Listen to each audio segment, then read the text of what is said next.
와서 보라는 그 제목이지만 원 제목은 예수를 만난 사람이 예수를 전합니다 하는 것입니다. 자, 한번 따라해 봅시다. 예수를 만난 사람이 예수를 전합니다. 믿습니까? 예수를 만난 사람이 예수를 전해야 예수가 제대로 전해지는 거지요. 누군가는 말했습니다. 인생이란 침몰하는 배를 타고 있는 것과도 같다고. 배가 바다에서 한복판에서 침몰하고 있어요. 배의 밑바탕에 구멍이 났어요. 아무리 발버둥 치고 아무리 방법을 써보아도 이 침몰하는 배를 어떻게 스며드는 물을 멈추게 할 수가 없는 거예요. 이게 인생이라는 거죠. 우리 인생은 우리 죄 때문에 우리 인생엔 이미 구멍이 났어요. 우리는 죽어가고 있어요. 침몰해가고 있는데 이건 무엇으로도 막을 길이 없고 멈추게 할 수도 없어요. 어떻게 발버둥을 쳐보지만 우리는 지옥으로 향해 가는 인생이라고 밖에는 말할 수가 없어요.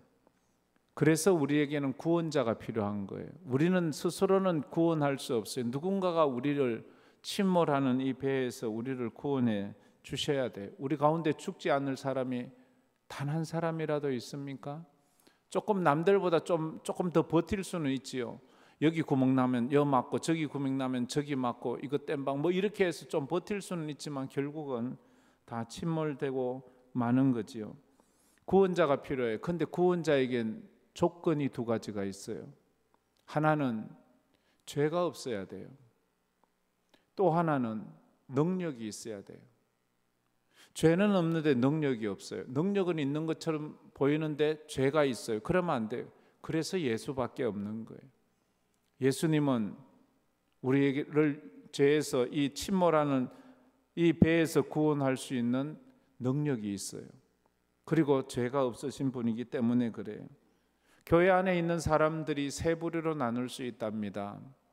첫 번째 부류는 구원의 확신이 있는 사람. 내가 지금 죽고 오늘 죽어도 내가 천국 갈 것을 확신하는 사람. 두 번째 사람은 자기는 구원에 대해서 관심이 없는 사람. 관심이 없어요. 그런데도 교회를 꼭 와요. 세 번째는 자기가 구원받았다고 착각하는 사람. 이 세 부류래요. 구원에 확신이 있는 사람, 구원에는 별로 관심이 없는 사람, 구원받았다고 착각하는 사람. 여러분은 어떤 부류예요? 저는 간절히 바라기는 우리 모든 성도들이 구원에 확신이 있기를 축복합니다. 그런데 현대교회는 이상하게도 그렇게 구원에 관심 없으면서도 나오고 착각하면서도 열심히 나오는 사람이 많다는 거지요. 세례 요한에겐 제자들이 많았습니다. 예수님이 공생애 하기 전에 세례 요한의 이름은 참 많이 알려졌어요. 세례 요한에겐 제자들이 많았어요. 그 두 사람에게 세례 요한이 하는 말이 보라, 세상 죄를 지고 가는 하나님의 어린 양이라고 예수님을 소개해요. 세례 요한 자기들 선생님이 예수님을 소개해. 너희들 저 사람한테 한 가봐. 세상 죄를 지고 가는 하나님의 어린 양이야. 그 말을 듣고 두 제자가 예수님께 옵니다. 오늘 본문 말씀이 그거지요. 그런데 그 두 세례 요한의 제자가 예수님에게 와서 따르는 것을 보고 예수님이 하는 말이 너희들이 내게 무엇을 구하느냐 라고 물어요.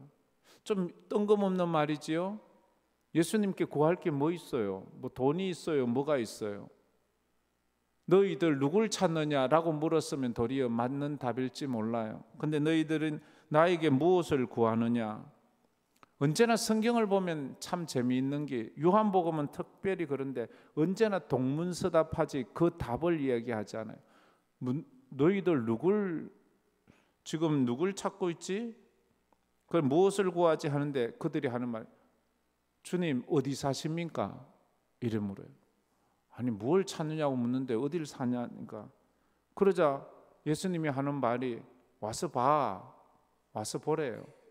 그래서 그들이 예수님께 가서 그때 예수님의 집에서 멀리 떨어져 있는 곳이라서 예수님이 거하는 집이라고 해봤자 움막 같은 데인데 거기서 예수님과 하룻밤을 지냅니다. 하룻밤을 지내는데 그 세례 요한의 제자 중에 하나가 2명이 따라오는데 하나가 안드레예요. 안드레. 예수님의 12제자 중 제일 처음 예수님을 따른 사람이 안드레예요. 안드레. 이 안드레가 예수님과 하룻밤을 지나면서 많은 이야기를 했겠지요. 우리 선생님이 당신은 세상 죄를 지고 가는 하나님의 어린 양이랍니다. 당신이 진짜 하나님의 어린 양 맞습니까? 당신이 왜 어린 양입니까? 우리가 진짜 당신을 찾아 따라다녀도 됩니까?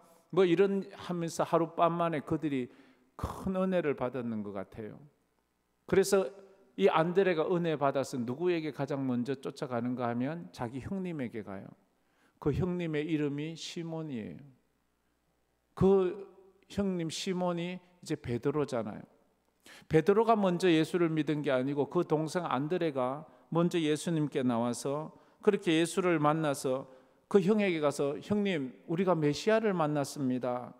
메시아를 만났습니다 하면서 그 베드로를 예수님께 데리고 오게 되었어요. 우리가 42절에도 보면 이렇게 말하죠. 42절 말씀 한번 우리 읽어볼까요? 다 같이 읽겠습니다. 데리고 예수께로 오니 예수께서 보시고 이르시되 내가 요한의 아들 시몬이니 장차 게바라 하리라 하시니라. 게바는 번역하면 베드로라 이렇게 말합니다. 시몬이라는 이름을 가지고 있는데 이름을 게바라고 지어줍니다. 게바라는 말은 아람어예요. 아람어. 그 당시 유대 사람들이 주로 쓰던 언어이지요. 그래서 신약 성경에 또 아람어로 쓰여진 이 책이에요. 그래서 아람어가 많이 있어요. 헬라어만 있는 것이 아니고. 베드로는 똑같은 게바라는 의미를 가지고 있는데 베드로라는 말은 헬라어예요. 똑같은 의미인데 게바는 아람어고 베드로는 헬라어예요. 그래서 게바가 베드로고 베드로가 게바의 반석이라는 그런 의미를 가지고 있지요. 우리가 이 안드레가 자기 형 베드로를 전도해서 예수님께 데리고 가는 것처럼 우리가 이번 황금의 날에 참 우리가 내가 아니면 전도할 수 없는 그 한 사람을 한번 생각했으면 좋겠어요. 우리가 집중적으로 전에 우리 교회 다니다가 낙심해서 신앙생활 안 하고 있는 사람들을 찾아서 좀 모시고 오면 좋겠다고 그렇게 기도하고 있잖아요. 그렇죠? 한번 돌아보세요. 전에 나하고 같이 구역을 하고 나하고 같이 전도회도 하고 나하고 같이 교회 봉사도 하고 있는 사람 중에 지금 예수 믿고 있지 않는 사람이 누가 있는가? 가만히 보면 있을 수가 있어요.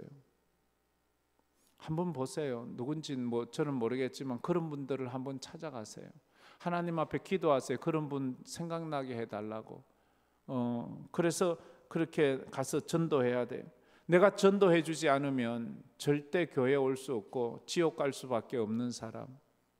그 정도면 나하고 아주 친했던 사람이잖아요. 그죠? 내가 전도하면 그 사람한테 오랜만에 전화해서 잘 지냅니까? 밥 한번 먹읍시다. 이렇게 해보세요.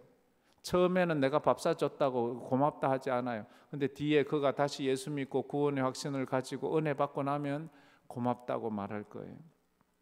첫 번째로 나의 능력이 인생을 결정하는 것이 아니라 나의 태도가 인생을 결정합니다. 다 같이 읽어봅시다. 나의 능력이 인생을 결정하는 것이 아니라 나의 태도가 인생을 결정하는 것입니다. 사람은 자기에게 능력이 있으면 인생 성공한다고 착각하는 사람들이 참 많습니다. 명문대를 나오면 무조건 인생 성공하는 줄 아는 사람이 많아요. 그러나 그렇지 않아요. 서울대학에도 꼴찌가 있는 걸 아세요?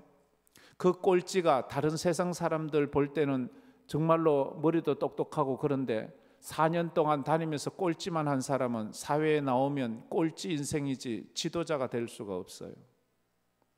그래서 용의 꼬리보다 뱀의 머리가 낫다는 말이 그래서 나오는 거예요. 다 똑똑한데 꼴찌하는 사람, 그 사람이 도리어 평범한 사람들한테 가면 머리가 될 사람이지만 거기에 꼴찌에 익숙해 보니까 자기는 뭘 할 수가 없는 거예요. 능력이 있으면 자기 인생 성공한다고 생각하는 사람이 있어요. 대기업에 취업하면 자기 인생 성공했다고 착각하는 사람들이 참 많아요. 부잣집에 결혼해서 가면 자기 인생 성공했을 것이라고 착각하는 사람들이 참 많아요. 능력이 인생을 결정하는 것이 아니라 나의 태도가 인생을 결정하는 것. 이 말은 지글러라는 사람이 했던 말인데 그가 이런 말을, 당신의 능력이 아니라 당신의 태도가 당신의 고도를 결정한다고. 당신의 고도, 당신의 높이, 높고 낮음, 당신의 세상적인 높고 낮음을 결정하는 것은 너의 능력이 아니라 너의 태도에 달렸다고.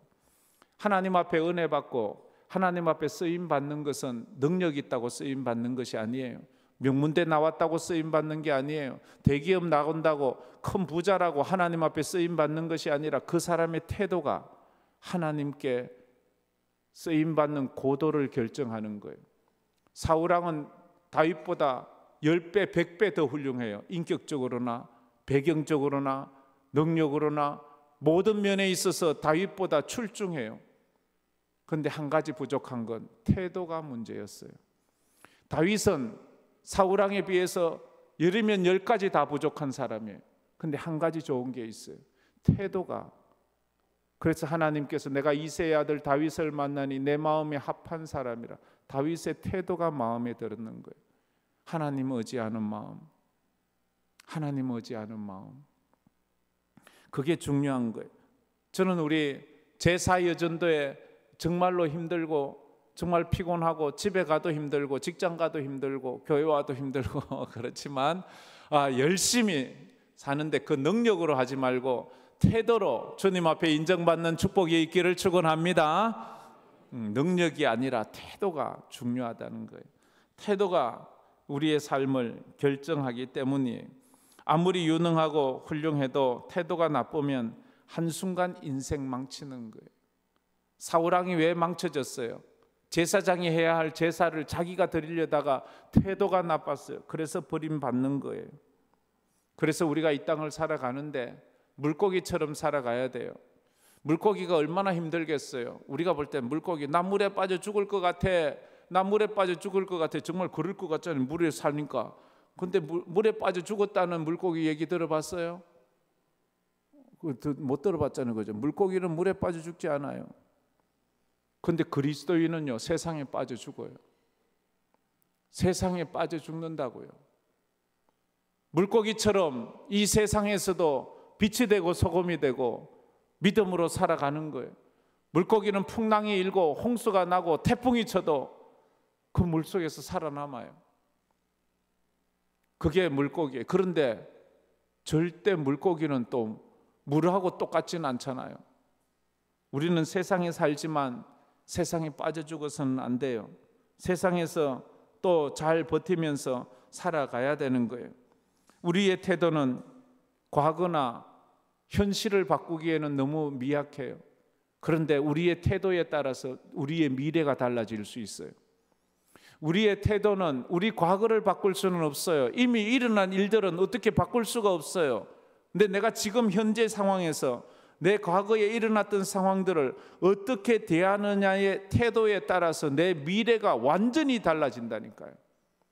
그런데 그 태도가 과거를 보면서 나는 안 돼, 내 인생 망쳤어, 이렇게 그 태도가 비관적이고 부정적이고 불신앙적이면 그 인생 망하는 거예요.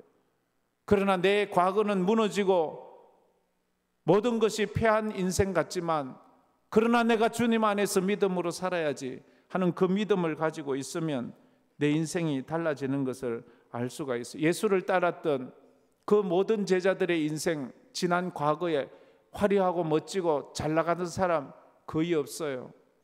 예수 믿는 사람치고 요즘은 정말 너무 복된 시대라서 잘 나가던 사람도 예수를 믿고 하지만 그럼에도 불구하고 아직도 절대 다수의 성도들이 잘 나가고 형통하고 뭐 풍성하고 걱정 근심 없고 염려 근심 없고 할 일 없어서 이제 예수나 믿어볼까 하고 오는 사람 없어요.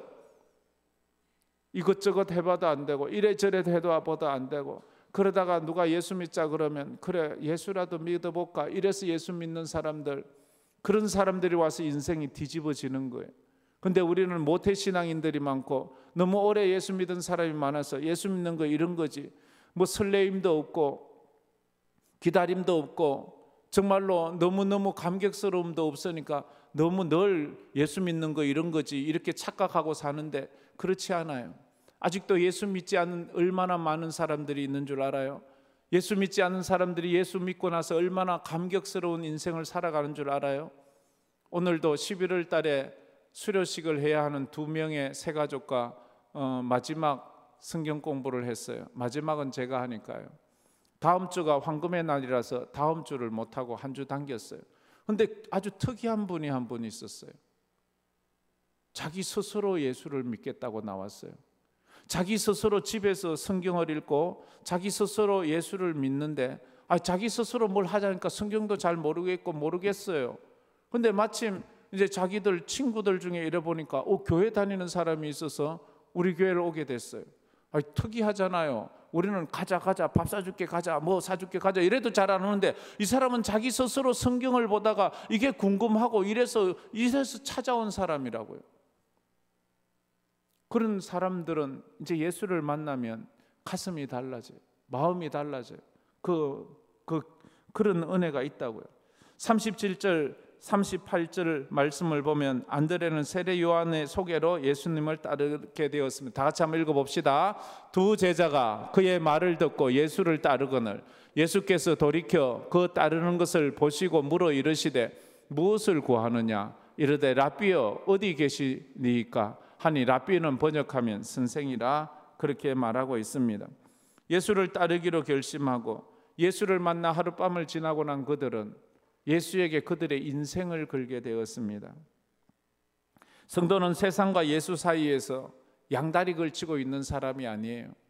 우리가 세상에 살고 있지만 예수에게 딱 붙어 사는 그런 사람이라고요. 우리가 인생을 살다 보면 참 힘들고 어려울 때 있어요. 제가 자꾸 제 사회전도에 얘기를 하는데 오기 전에 저기서 우리 한 10분 15분 서로 얘기 좀 하고 왔거든요. 뭐 다른 부서도 늘 그렇게 하지만 근데 많이 힘들대요. 막 바쁘고 그런 게 좀 있대요. 그래서 이런 말을 했어요.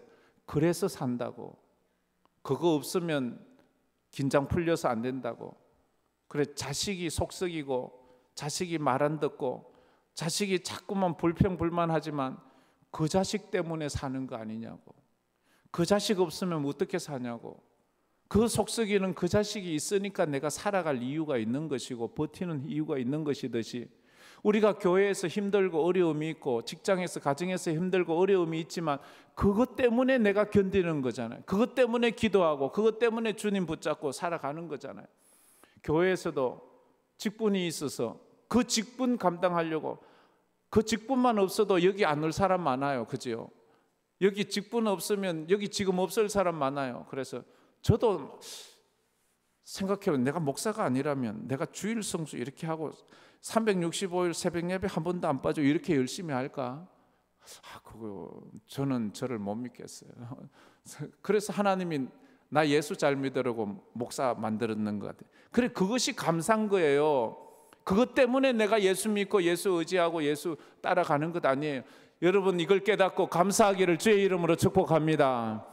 그래서 이제 이 안드레도 베드로도 이것 때문에 예수 만나서 예수 제자 되고 얼마나 힘들고 어려움이 많아요. 집에서 그냥 고기나 잡고 물고기나 잡고 그래 살았으면 그냥 오손도손 그냥 남부럽지 않게 그냥 먹고 사는데 걱정 근심 없는데 예수 따라가자니까 맨날 먹을 게 없어요. 그런데 굶기진 않아.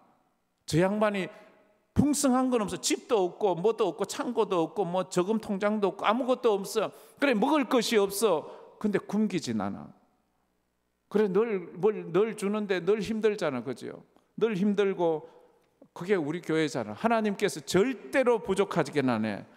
근데 절대로 풍성하게 주진 않아. 그래서 하나님 의지하지 않고는 못 살게 만드는 그런 하나님은 좀 아주 독특한 그런 분인 것 같아요. 성도는 내 인생의 주인을 바르게 결정해야 돼요. 누가 당신의 주인인지를 우리가 결정해야 돼. 이제 예수를 믿고 따라가자면 여러분의 인생의 결정권이 누구에게 있습니까? 누가 여러분의 인생을 결정하십니까? 전에 사무실에서 이런 얘기하니까 우리 집사람이요 이렇게 하더라고요. 그 아주 우리 그 사무실에도 그 사모님 말씀밖에 안 듣는 사람이 있어요. 근데 우리는 주님 말씀 들어야 안 되겠습니까? 그죠? 그렇습니다. 두 번째로, 인생은 우연처럼 보이지만 뒤돌아보면 필연이었음을 깨닫게 됩니다. 다 같이 읽어봅시다. 인생은 우연처럼 보이지만 뒤돌아보면 필연이었음을 깨닫게 됩니다. 안드레가 예수를 따른 것은 우연이었어요. 자기 선생님이 저 사람 따라가, 저 사람은 세상죄를 지고 가는 하나님의 어린 양이야, 그래 말하길래 한번 가봤어요. 우연히 가봤어요. 그런데 거기서 예수가 메시아임을 깨닫게 되는 거예요. 처음에 몰랐어요. 안드레도 몰랐어요. 안드레 생각으로 갔을 뿐이에요. 수가성 여인이 예수를 만난 것도 그래요. 우연이라고 생각했어요. 우연히 우물가 갔는데 우연히 어떤 이상한 남자가 있는데 그냥 얘기하다 보니까 그가 예수야, 메시아야. 그래서 내가 예수 믿게 된 줄 알았어요. 삭개오도 그래요. 우연히 길거리 가서 그냥 사람들 많기에 뽕나무 위에 올라갔을 뿐인데, 우연히 예수 만났을 뿐인데 그분이 메시아야. 우연이었어요. 누구의 계획도 아니었어요. 어쩌면 내가 원해서 간 것 같아요. 제가 늘 하는 말이 있잖아요. 제가 중3 때 예수를 믿었잖아요. 우리 반에 목사님 아들이 있었어요. 내가 지가 목사님 아들이라 있는데 숙맥인 것처럼 말을 못해요. 한 번도 교회 가자 말을 안 해요. 그래서 제가 물었어요. 야, 너 목사님 아들이라면서 왜 너 나보고 교회 가자 말 안 하는데? 너하고 나하고 그래도 좀 친한데. 이러니까 아무 말도 안 해요. 내가 너희들 교회 가도 되냐? 이러니까 아무 말도 안 해요. 그래서 늘 마치고 같이 가다가 이제 갈라지고 이랬는데, 그러니까 또 한참 후에 너 우리 교회 올래? 이러는 거예요. 그래서 가기 시작했어요. 그래서 내가 늘 그 아이에게 그랬어요. 니들 교회는 내가 가고 싶어 간 거야. 내가 결정해서 간 거야. 네가 오라고 해서 간 거 아니야. 그래서 제가 먼저 신학을 갔어요. 내가 먼저 목사가 되고 지는 내 후배가 됐어요. 나보다 늦게 신학을 해가지고. 저는 그런 교만을 가지고 있었어요. 내가 예수 믿었지, 내가 교회 가줬지, 내가 예수 믿어주는 거야. 그런데 어느 순간에 이게 아니라는 걸 깨달았어요. 하나님께서 먼저 기다리고 계셨고, 하나님께서 나의 인생을 주관하고 있음을 내가 먼 훗날이야 그것을 깨닫고 그 친구한테 고맙다고 그렇게 말을 하고 있습니다. 그래요, 우리가 하나님 앞에서 우연인 것 같지만 먼 훗날 뒤돌아보면 그게 필연이었어요.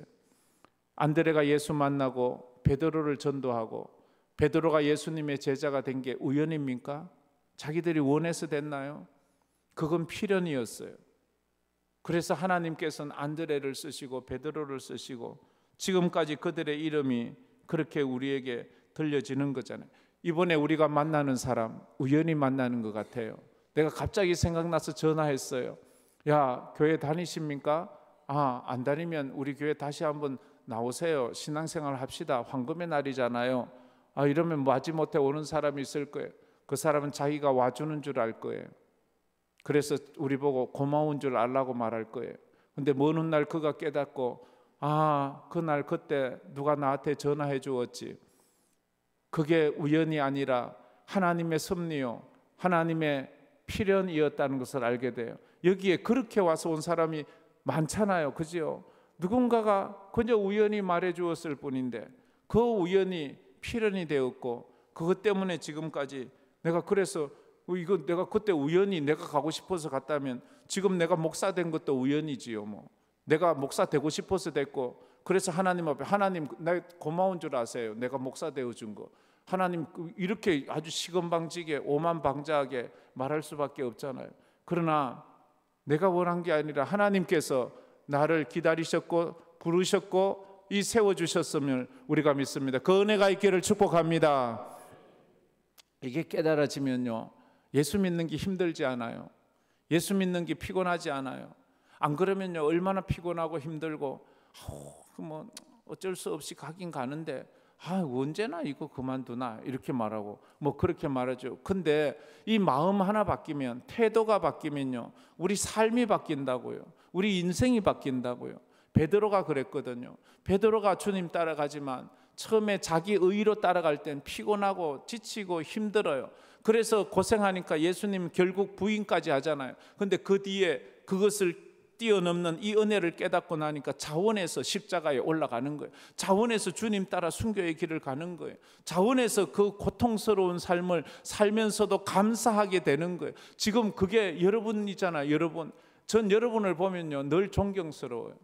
지금 오후에 피곤하고 졸리울 수 있는데 특히 제가 제일 존경하는 사람은요, 금요 기도회나 새벽 예배 와서 졸고 있는 사람 나 제일 존경해요. 아니 집에서 편안하게 잘 수도 있는데 와서 굳이 졸면서까지 오는 이유가 뭐예요 도대체? 그래도 오고 싶거든요. 이게 내 농담이 아니고 진짜예요. 굳이 금요일까지 와가지고 앉아 졸고 있는, 그렇게 피곤한 삶을 살면서도 와 있는 이유는 그래도 이 오고 싶어서 오기는 왔는데 피곤하니까 조는 거잖아요. 나는요 그러면 안 와요. 나는 목사니까 억지로 하나님이 못 끼워넣으니까 난 피곤하든 뭐 졸리든 와서 뭐 있어야 되니까 오지. 그래서 제가 그런 분 귀한 사람이에요. 여러분 누가 옆에 조는 분 있으면 귀하다, 이 사람 나보다 한 수 위네, 나는 이 정도 되면 집에서 자지 여기서 안 자는데 감사하다, 귀하다, 우리 교회 일꾼이네, 이래 생각. 할렐루야. 자, 옆 사람 보고 인사합시다. 아이고 존경합니다. 이 오후에도 이렇게 와 계시고. 우리 제사 여전도회, 오늘 내가 제사 여전도회 회원들이 힘들다는 소식을 또 많이 들어가지고 좀 위로해주고 싶은 마음이 있어요. 자, 제사 여전도회 힘내라고 박수 한번 칩시다. 할렐루야. 자, 할렐루야. 제사 여전도회 우리 윤혜란 집사님, 이진 집사님 그 뒤에 저쪽으로도 있고 되게 많아요 좌우지간. 그렇습니다. 그래서 힘을 내셔서 또 주의 일에 힘쓰시기를, 그래서 그것이 간증이 되고 하나님께 영광이 되기를 바랍니다. 세 번째로 예수를 만난 사람이 예수를 전합니다. 다 같이 읽어봅시다. 예수를 만난 사람이 예수를 전합니다. 예수를 만나야 예수를 전하고 그래야 확실한 거예요. 물론 예수 안 만난 사람도 예수께로 가라고 하는 사람이 있죠. 어떤 사람은 점쟁이가 당신은 보니까 예수 믿어야 된다고 해서 간 사람도 있대요. 그렇지만 제대로 예수를 전하지는 못하지요. 누가복음 6장 39절에 이렇게 말하고 있습니다. 다 같이 읽어봅시다. 또 비유로 말씀하시되 맹인이 맹인을 인도할 수 있느냐? 둘이 다 구덩이에 빠지지 아니하겠느냐? 맹인은 맹인을 인도할 수 없어요. 같이 구덩이에 빠지는 거예요. 예수를 만나야 예수를 전하는 거예요. 전도를 한다고 했는데 천국이 뭔지 지옥이 뭔지도 모르면 전도했는데 지옥 가는 거예요. 이단에 가고 그도 교회인갑다 싶어서 엉뚱한 데 가고 좀 다른 우상에게 가도 되는 것 같다 해서 가고, 모슬렘도 아브라함 믿는다 하니까 그도 가면 안 되겠나 해서 가고, 이러다 보면 장님을 인도하는 꼴이 되지요. 기독교 신앙을 잘못 이해하는 분들이 의외로 많습니다. 현대인들이 되면 될수록 또 우리 예수 믿는 우리끼리는 이런 말이 이해가 안 될 때가 참 많아요. 지금 대구만 해도요 기독교 인구가 얼마나 떨어진 줄 알아요? 제가 올 때 10년 전만 해도 6.5%라고 했어요. 대구 전체 인구의 6.5%만. 근데 우리가 보면 온전히 다 예수 믿는 사람 같잖아요. 가는 곳마다 예수 믿는 사람이 있는 것 같잖아요. 그런데 그렇지가 않다는 거예요. 중고등부, 청년부 이들은요 이미 5% 이하로 5% 이하로 떨어지면 선교지예요. 선교 대상국이에요. 지금 작년부터요 이 5% 벽 이게 허물어지고 있을걸요. 지금 코로나 이후에 얼마나 많은 사람들이 떠났어요. 우리 보면 다 예수 믿는 사람 같잖아요. 안 그래요. 예수 안 믿는 이유가 따분하대요. 재미가 없대요. 그런데 이 다른 종교도 다 줄어들었어요. 종교성이 없어졌어요. 코로나 이후에 사람의 종교성이 없어져서 불교도 줄어들고 천주교도 줄어들고 다른 종교도 막 다 줄어드는 거예요. 종교성이 없어요. 그냥 이 땅에서 내 혼자 잘 먹고 잘 사는 거 그걸로 만족한 거예요. 그런 시대를 우리가 지금 살아가고 있는 거지요. 그래서 기독교는 정신 수양을 위한 종교가 아닙니다. 착하게 살기 위한 종교도 아닙니다. 인간관계 그냥 심심해서 외로워서 나오는 그런 종교도 아닙니다. 기독교는 영생을 구하는 종교, 천국에 가기 위해서 믿는 종교입니다. 여러분은 전도할 때 뭐라고 말하면서 전도하십니까? 야, 교회 가자. 교회 가면 우리 교회 밥맛이 끝내줘. 그래요. 내가 알기로 이 대한민국 한각 이남에서 우리 황금교회 밥맛이 최고 좋다는 거 아세요? 할렐루야. 이거 진짜예요, 진짜. 온 사람마다 왜 밥맛이 이래 좋냐고. 그리고 우리 노예 이 시차례만 해도 봉사할 사람들이 없어요. 그래가지고 이제 뭐 용역 드리려고 하다가 안 돼가지고 거기엔요 매일 똑같은 밥 하나 반찬 하나, 밥 하나 반찬 하나, 아무것도 없어요. 그거 밥 하나 반찬 하나, 그것도 억지로 하는 거. 억지로. 사람이 없대요. 근데 우리는 아니 무슨 잔치도 아니고 너무 맛있게 하니까 사람들이요 예배 시간에 밥 먹을 생각만 하고 있고. 진짜 그런 사람이 있어요. 오늘은 뭘 먹을까 이렇게 하고. 그래, 진짜 얼마나 감사해요. 감사한데, 그렇지만 교회는 밥 먹으러 오는 데는 아니잖아요. 그죠? 밥맛이 좋으면 더 좋건 맞는데, 예수 믿으려고 오고 천국 가려고 교회 오는 거 맞지요? 전도할 때 그래서 우리는 이런 질문도 해봐야 돼요. 좀 진지한 사람을 만나면 당신은 죽으면 갈 곳이 있습니까? 여러분은 죽으면 갈 곳이 있어요? 대부분 모른다고 할 거예요. 생각해보지 않았다고 말해요. 죽어봐야 알지 뭐. 천국이 있는지 없는지 죽어봐야 알지 뭐. 이렇게 말하는 사람도 있어요. 우리는 분명히 천국을 알고 지옥을 알기에 그 사람들이 물어보세요. 당신은 죽으면 갈 곳이 있냐고. 어떤 사람은 그게 굉장히 충격적으로 들리는 사람이 있어요. 그 사람들에게 복음을 전하면 복음이 싹 떠가요. 여러분은 어때요? 죽으면 갈 곳이 확실한가요? 아직도 헷갈리나요? 죽어봐야 아나요? 우리는요, 죽으면 갈 곳을 분명히 알고 있어야 돼요. 그래서 당신은 어디에서 눈을 뜰 것인지, 그래서 예수를 믿으라고 말해야 되는 거예요. 그러면서 나는 죽어도 갈 곳이 있습니다. 그러기에 나는 죽음 앞에서도 두렵지 않습니다. 좀 아쉬움은 있겠지만 나는 죽어도 갈 곳을 분명히 알기 때문에 나는 죽음 앞에서 당신하고 같이 막연한 두려움은 없어요.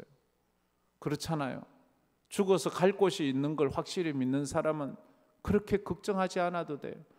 그래서 하나님이 나를 부르신다 그러면 편안하게 순종하고 갈 수 있는 거예요. 우리가 가는 곳이 어디예요? 천국이잖아요. 하나님의 나라잖아요. 우리 이번에 그런 분들에게 이걸 질문, 당신은 죽어서 갈 곳이 있냐고. 나는 갈 곳이 있다고. 당신도 좋은 나와 같이 천국에 갔으면 좋겠다고 그렇게 말해야지요. 41절부터 42절까지 말씀을 보면 안드레가 먼저 예수를 믿고 안드레 없으면 베드로가 없잖아요. 우리 다 같이 한번 40절에서 42절까지 다시 한번 읽어봅시다. 요한의 말을 듣고 예수를 따르는 두 사람 중에 하나는 시몬 베드로의 형제 안드레라. 그가 먼저 자기의 형제 시몬을 찾아 말하되 우리가 메시아를 만났다 하고, 메시아는 번역하면 그리스도라, 데리고 예수께로 오니 예수께서 보시고 이르시되 내가 요한의 아들 시몬이니 장차 게바라 하리라 하시니라. 게바는 번역하면 베드로라, 그렇게 말했습니다. 내가 전도한 사람이 목사가 되었다면, 그런 사람이 있어요? 내가 전도했는데 그 사람이 장로가 되었어요. 내가 전도했는데 그 사람이 선교사가 되었어요. 내가 전도했는데 그 사람이 권사가 되었어요. 이거 얼마나 자랑스러워요. 그죠? 안 자랑스러운 거예요. 안드레가 자기 형을 전도했는데 그 형이 베드로예요. 예수님의 수제자가 됐어요. 그 사람이 바다 위를 걸어가요. 그 사람이 죽은 사람을 살려요. 그 사람이 안전뱅이를 일으켜요. 그 사람이 설교를 한 번 하면 3,000명, 5,000명이 회개를 해요. 내가 전도했다고, 저 사람 아냐고, 내가 전도했다고.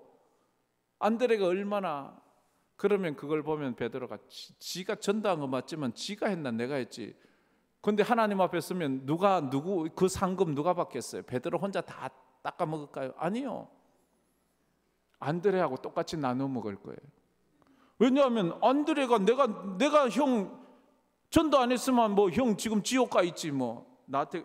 그래서 베드로는 평생 안드레 앞에서는 기죽어 살았다 아닙니까?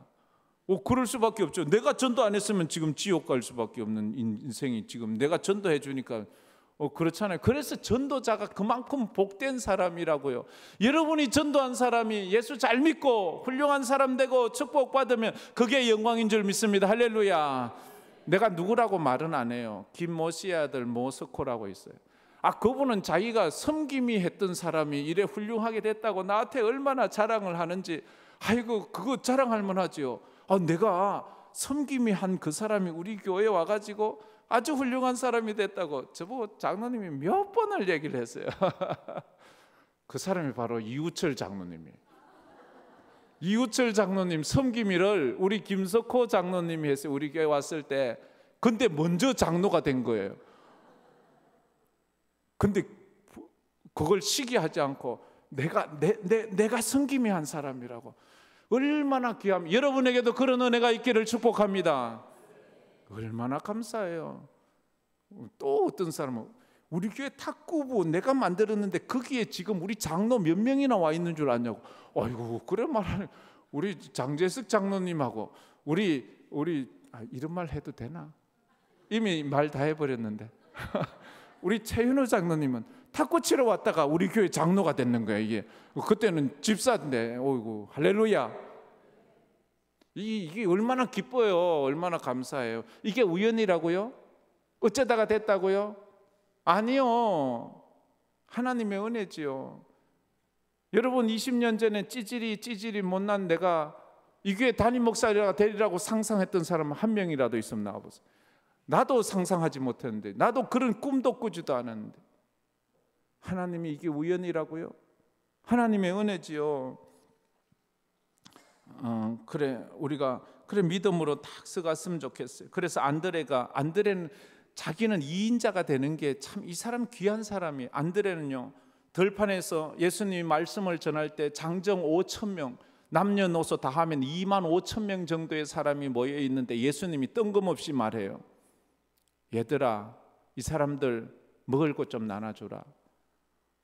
아니 그 말 듣고 제자들이 깜짝. 예수님 생각이 있어요. 예수님 도대체 요 들판에 무슨 빵집이 있는 것도 아니고 공장이 있는 것도 아니고 어디 가서 사올 데도 없는데 이 25,000명이나 되는 사람을 어떻게 사와요? 우리가 무슨 돈이 있어서 사다 줘요? 기가 막힌 말이잖아요. 그런데 안드레가 슬그머니 가더니 어린아이 도시락을 하나 빼앗아서 왔어요. 그래가지고 예수님 이거라도 필요하십니까? 5병이요. 예수님 그걸 보고는 안드레는 이런 사람이에요. 어린아이 도시락 하나를 빼앗아 오진 않았겠죠. 그것 좀 우리 주님이 쓰시자니까 좀 빌리자 이래가지고 가지고 왔. 예수님이 축사하시니까 저도 끝이 안 나고 5,000명 20,000명 먹이고도 12강주일. 할렐루야. 이게 베드로를 데리고 온 거예요. 예수님에게 베드로를 데리고 왔어요. 이 어부 고기 배나 따는 사람들 아무 쓰잘데기 없을 것 같지만 이 베드로가 성령 충만함을 받고 오순절날 길거리 나가서 설교를 하는데 한 번 설교에 5,000명이 꼬꾸라지는 거예요. 5,000명 3,000명이 꼬꾸라지는 거예요. 그리고 베드로가 성전 미문에 앉아있는 안전병에게 우리를 보라 은과 금은 내게 없거니와 내게 있는 것으로 내게 주느니 나사렛 예수 그리스도. 이거 베드로가 그 말하니까 벌떡 일어나는 거예요. 안드레에겐 그런 능력이 없어요. 베드로 같은 능력이 없어요. 설교도 못해요. 능력도 없어요. 그러나 그 베드로를 전도한 사람이 누구예요? 안드레잖아요. 여러분이 그런 일을 했으면 너무 좋겠어요. 하나님께서 그렇게 축복하시는 거예요. 그래요. 우리가 잘 아는 D.L. 무디 최고의 전도자도 구두 수성공이었잖아요.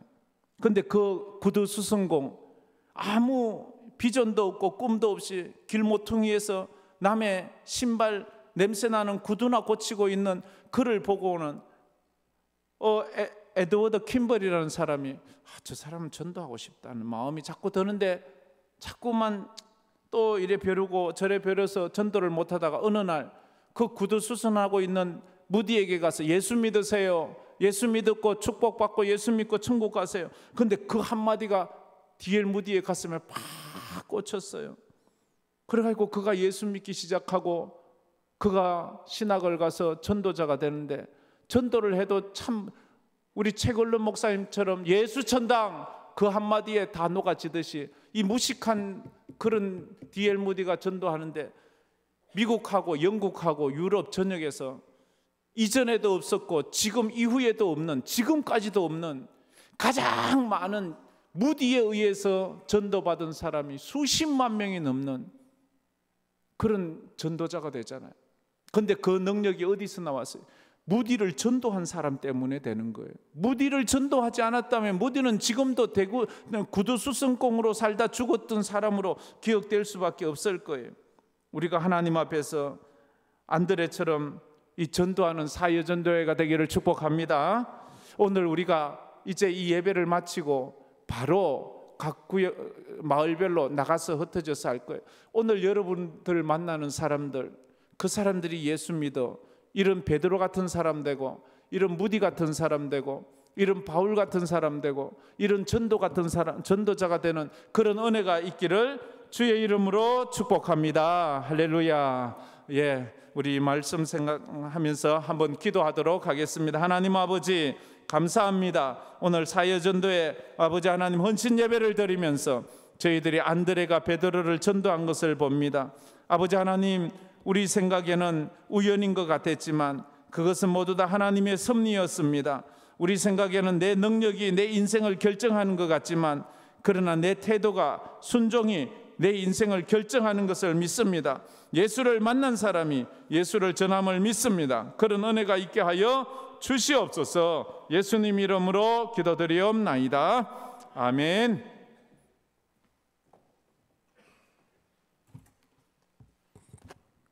예수를 만난 사람이 예수를 전한다고 하셨습니다. 우리 모두 예수를 만나고 예수를 전할 수 있는 그런 성도님들 되시길 바랍니다. 은혜 말씀 주신 목사님께 감사드립니다. 이 시간은 헌금 시간입니다. 회개되시는 이희진 집사님 나오셔서 예물을 위해서 기도하시겠습니다. 헌금위원들은 앞으로 나와주시길 바랍니다.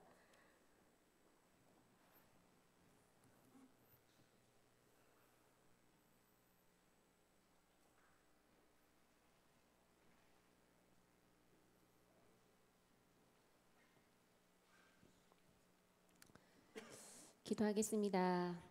살아계신 하나님, 참 감사함을 드립니다. 이 거룩한 자리에 감히 있을 수 없는, 자격 없는 우리를 그래도 예배 드릴 수 있도록 인도해 주심에 감사를 드립니다. 오늘은 특별히 사여전도의 헌신 예배로 우리의 헌신의 마음을 담아 더 깊은 중심으로 하나님께 예배 드릴 수 있음에 또한 감사함을 드립니다. 사여전도의 모든 회원들의 삶과 가정과 일터를 축복해 주시고 어느 곳에서든지 하나님을 예배하는 예배자로 살아가며 안드레와 같이 복음을 전하고 하나님의 뜻을 이루는 데 몸부림치는 우리 사여전도회가 되게 하시고 황금교회 모든 성도가 될 수 있도록 우리를 보살펴 주시옵소서. 이 시간 우리의 마음을 담아 헌금하는 시간을 가지고자 합니다. 죽을 수밖에 없는 죄인된 우리가 영원한 생명을 얻어 천국의 소망을 누리며 살아갈 수 있는 것에 먼저 감사함을 갖게 하시고, 나의 모든 삶이 주님의 것이라는 믿음의 고백으로 마음을 담아 헌금을 하나님 앞에 드리기를 소망합니다. 내 것의 일부를 드리지만 전부를 드린다는 믿음의 고백 가운데 드려지는 헌금을 기쁘게 받아주시고, 이 물질이 교회의 모든 사역과 선교 사역, 그리고 누군가를 살리고 누군가를 회복시키는 사역에 귀하게 쓰이게 해 주시옵소서. 작은 것이지만 가장 청결한 것으로, 깨끗한 것으로 우리의 중심을 담아 이 시간 드려지기를 소망합니다. 하나님 나라 확장에 이 물질이 흘러가게 하여 주시옵소서. 이 모든 것 감사드리며 살아계신 예수님 이름으로 기도드립니다. 헌금하는 동안 사연도의 회원들 나와서 특송하시겠습니다.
이제 담임 목사님 나오셔서 교회 소식과 헌금기도 축도하심으로 사여전도의 헌신 예배를 모두 마치겠습니다.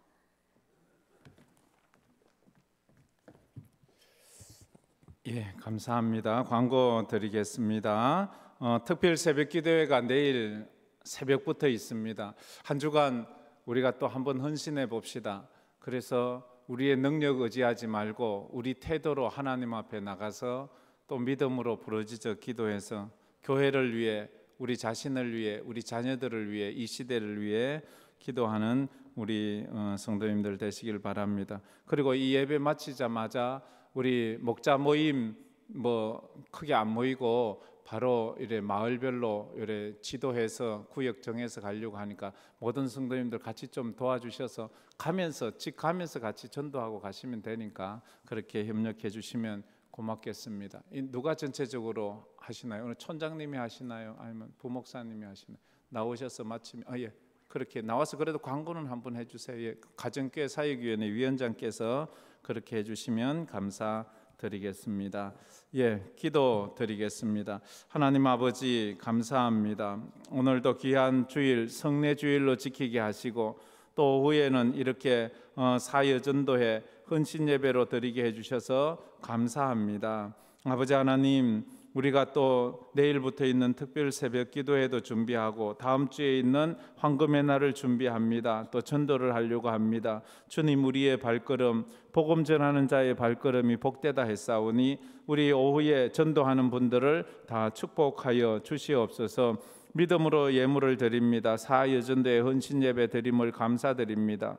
예수님 닮아가는 여전도회 되게 하시고 하나님 나라와 주의 복음을 위해, 주의 교회 위에 충성 봉사하는 여전도회가 되게 하여 주시옵소서. 주일 헌금을 드리고 헌신 예배 헌금을 드리는 모든 분들을 축복하여 주시옵소서. 지금은 우리 주 예수 그리스도의 은혜와 우리 하나님 아버지의 무한하신 사랑하심과 성령님의 감화 감동 위로 충만하심이 안드레처럼 복음을 전해서 내가 전한 그 사람이 하나님의 나라에 크게 쓰임받는 일꾼이 되는 것을 기뻐하고 감사하며 살기로 다짐한 우리 성도들 머리 위에, 또 다음 주에 있을 황금의 날 위에, 또 파송된 11가정 우리 선교사님들 위에, 또 해외로 타지로 군문에 가 있는 우리 성도들 위에 이제로부터 영원토록 함께 있을지어다. 아멘.